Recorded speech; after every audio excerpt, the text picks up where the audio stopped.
You please listen. ഞാൻ പറയുന്നൊന്ന് ശ്രദ്ധിച്ചു കേൾക്ക്. എന്റെ സൈമണെ കൊന്ന അലോഷ്യസ് മുതലാളിയെ കെട്ടണമെന്നല്ലേ ഡാഡി പറഞ്ഞു വരുന്നത്? അയാൾ അത്തരക്കാരനല്ല മോളെ. അയാൾ ഇന്ന് കോടീശ്വരനാണ്. അയാളെക്കാൾ വലിയ കോടീശ്വരന്മാർ വേറെയും കാണും. അയാൾ നല്ലൊരു തുക ഇങ്ങോട്ട് തരാമെന്ന് സമ്മതിച്ചിട്ടുണ്ട്. അമ്മയ്ക്കും പണമാണ് ആവശ്യം അല്ലേ? ചത്തവന് വേണ്ടി കാത്തിരുന്നിട്ട് എന്ത് കാര്യം? ഞാൻ പറഞ്ഞതനുസരിച്ച് അയാൾ കല്യാണത്തിന് മന്ത്രകോടി വാങ്ങിക്കഴിഞ്ഞല്ലോ. അത് ശവക്കൂടിയായി മാറാൻ പോവാണ്. നിനക്ക് സൂയിസൈഡ് ഇല്ല, ഞങ്ങളോ? ഇവിടെ ആണെങ്കിൽ കഴുത്തറ്റം കടമാ. ആ കടം എങ്ങനെ വീട്ടാനാ? നിങ്ങൾക്ക് സുഖമായി ജീവിക്കാൻ എന്നെ വിൽക്കണമല്ലേ?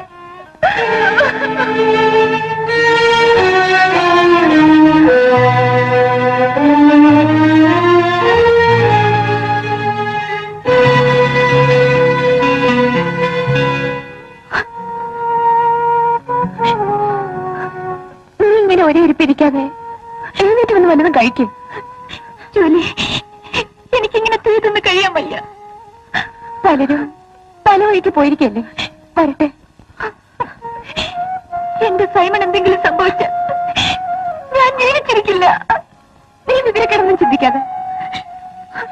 സൈമൺ ജീവിച്ചിരിപ്പില്ലെന്ന് പറഞ്ഞു വീട്ടിൽ പുതിയ വിവാഹാലോചന നടക്കുക.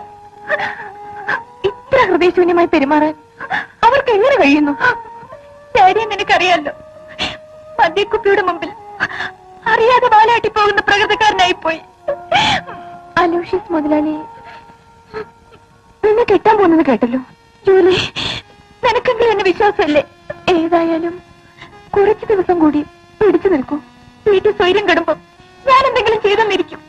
സൂസി, നിനക്ക് എന്തെങ്കിലും മനപ്രയാസമുണ്ടായാൽ നീ ഇങ്ങോട്ട് പോന്നേക്കാം.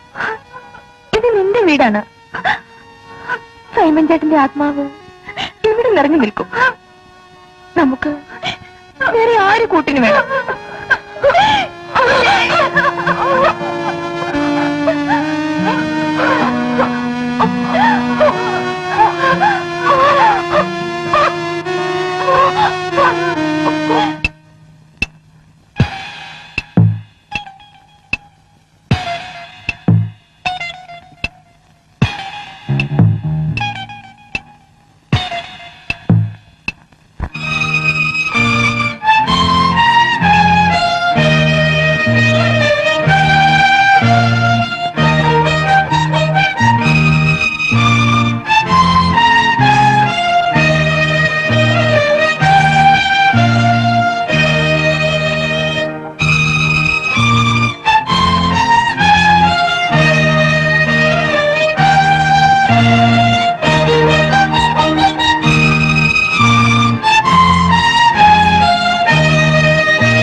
ഇപ്പോ ഈ അലോഷ്യസ് ആരെന്ന് മനസ്സിലായി കാണുമല്ലോ.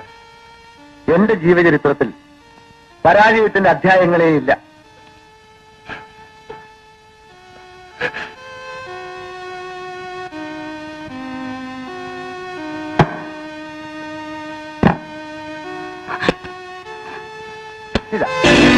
ഇത് നിനക്ക് വേണ്ടി വാങ്ങിച്ച വിവാഹ വസ്ത്രങ്ങളാണ്. ഈ മന്ത്രകോടി ശവക്കോടിയാക്കി മാറ്റുമെന്നല്ലേ നീ ഭീഷണി മുഴക്കിയത്?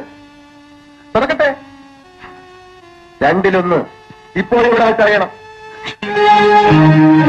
ഒന്നുകിൽ ഈ വിവാഹവസ്ത്രം അണിഞ്ഞ് സുസ്മേരവദനയായി നീ എന്നോടൊപ്പം ശയിക്കണം.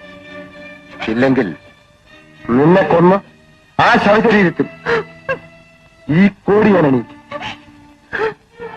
രണ്ടിലൊന്ന് വേഗം വേണം. ഏതായാലും ഒരേ വികാരത്തോടെ ഞാൻ സ്വീകരിക്കും.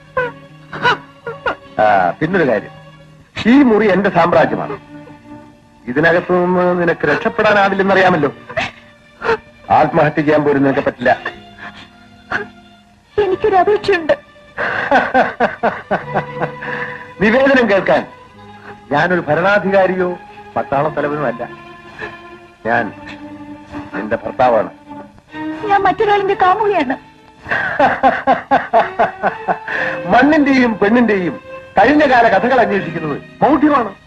കൈവശക്കാരന്റെ സാമർഥ്യം പോലെ നന്നാക്കുകയും നാശമാക്കുകയും ചെയ്യാം.